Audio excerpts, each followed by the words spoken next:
Next, Doctor Who Christmas special. Christmas.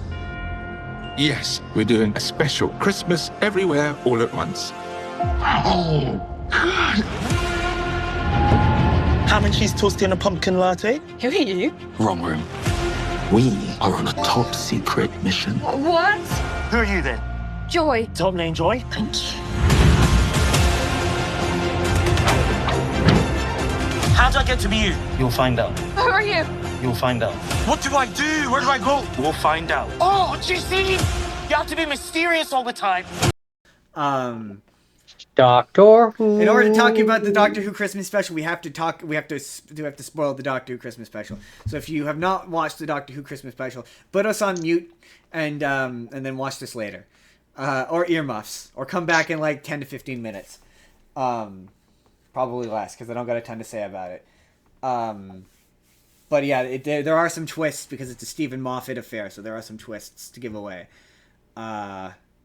Also, that in conjunction with that, we're going to talk about the trailer for season 2, which looks all right. It looks like Doctor Who. I have not seen that. Oh, fair enough. It looks all right. It looks like Doctor Who. They show you the new companion. You get to see that Ruby Sunday is back.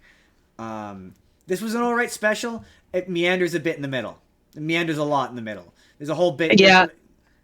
I watched it twice because the first time it was so forgettable for me that I wanted to refresh myself.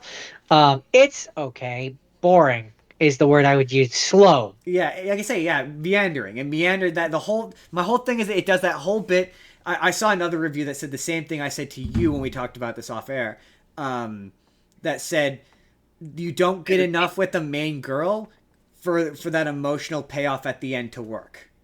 No, it feels like she was supposed to be a different character. Right, like she drops out midway through the story, so you spend a bunch of time with this concierge at this hotel that he spends the year at, and then that concierge doesn't really come back in the story in any significant or meaningful way, other than a weird bit at the end where she goes to work for the hotel. But other than that, she kind of seems to fall in love with the doctor, and she never comes back. It's very strange.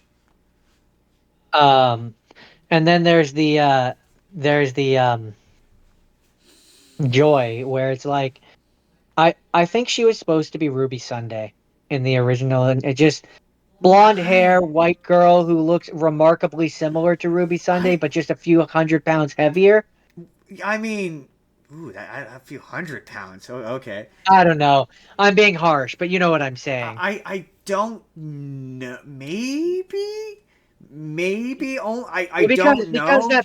Because that big emotional payoff of like, oh, I'm a star and I'm looking down on you, only kind of makes sense if he spent like an entire season with her. That feels like a companion farewell. No, not necessarily. I mean, yes and no. I mean, this special really reminds me of, we talked about it, but the one with Kylie Minogue, the Titanic one.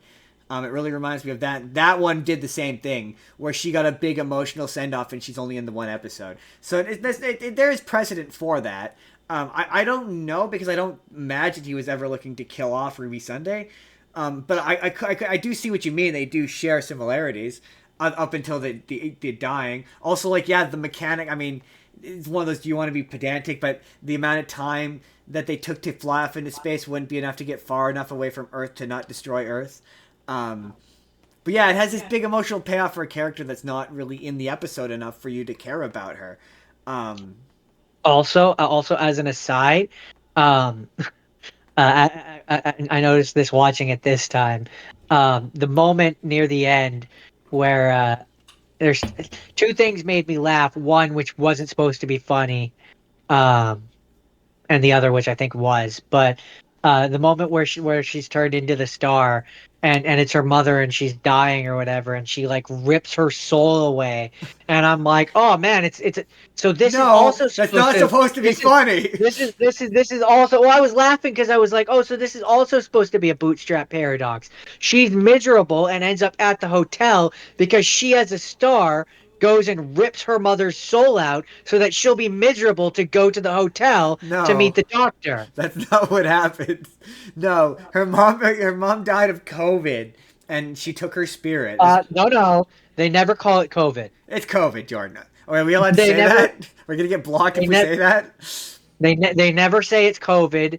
It's just it could be an alien disease or some other disease. She's in the hospital in like March of 2020, and she has to say goodbye to her via iPad. It's the pandemic, man. It's 2024. No. When she goes back to the mom in the hospital room, it's 2020.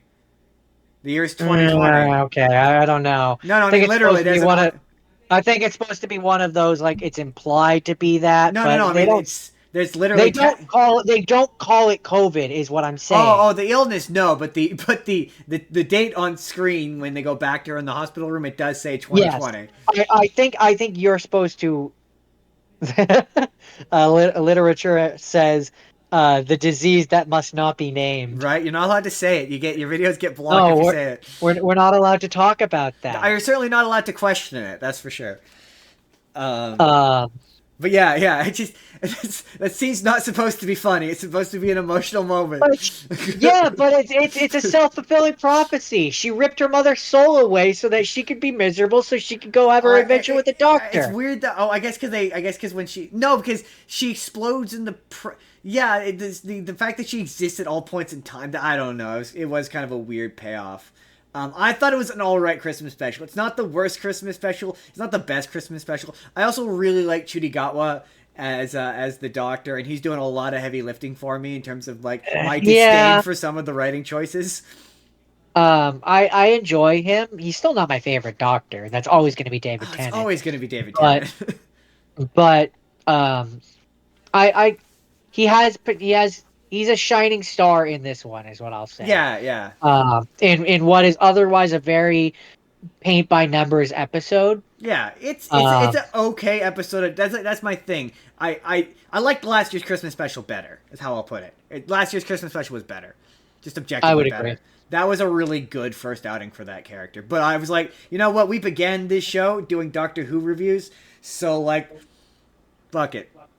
Ooh, that's not advertiser friendly. I don't have much else to say. It's all right. I'm excited. I mean, I will always watch Doctor Who. Like, it doesn't. I even bad Doctor Who. I will always watch Doctor Who. As long as it's available, right? Like Doctor Who, the only requirement for me is it has to be available. I will watch it. As long as it keeps going to Disney Plus, I'll watch it on Disney Plus. I mean, that being said, if it ends up being boring like the last Doctor was, what's her name, Jodie Whittaker. I'll wait. I'll wait. Yeah, I'll wait until it's all out and I'll watch it at once. But that one has some. I'll still end up watching it. I don't mind. There's some there wasn't great stuff in the Jodie Whittaker, but there's some good stuff. Like one of my favorite episodes is the one where it's they go to some planet and it's the guys who get pregnant instead of the women. And there's a guy who. Yeah, I think I remember that one. That one was really good. That had a really good guest star he was really insecure about the fact he wasn't ready to be a father. That was really quite good. I just found that she was trying too hard to be a Matt Smith / David Tennant, and it just held her back. I really like her last season, the one I forget what it was called, but it was the one that everyone hates, where it ended out with the thing wiping out half the universe. But for me, the bad guys were dumb looking, like aliens and like stupid looking costumes. And like to me, Doctor Who is one of those shows where it's at its peak when it looks like it's like when you have the Daleks looking like modern cinematography, looking like 1960s creations, or like the Cybermen. There's a certain charm. Yeah, I like that stuff. So I enjoyed that season, but I recognize it has its flaws. That's it. Hey everyone, it's NCAR Justin here. Let me know, have you seen the Doctor Who Christmas special? What did you think? Were you as whelmed as we were? Did you think it was fine? Did you hate it? Did you love it? Let me know in the comments down below. But in the meantime, if you would like to see the full podcast that this video is from, you can click the video on the left. Otherwise, you can click the video on the right, and that'll take you to a video that YouTube thinks you're going to love. Hit subscribe if you haven't already, and have a good day.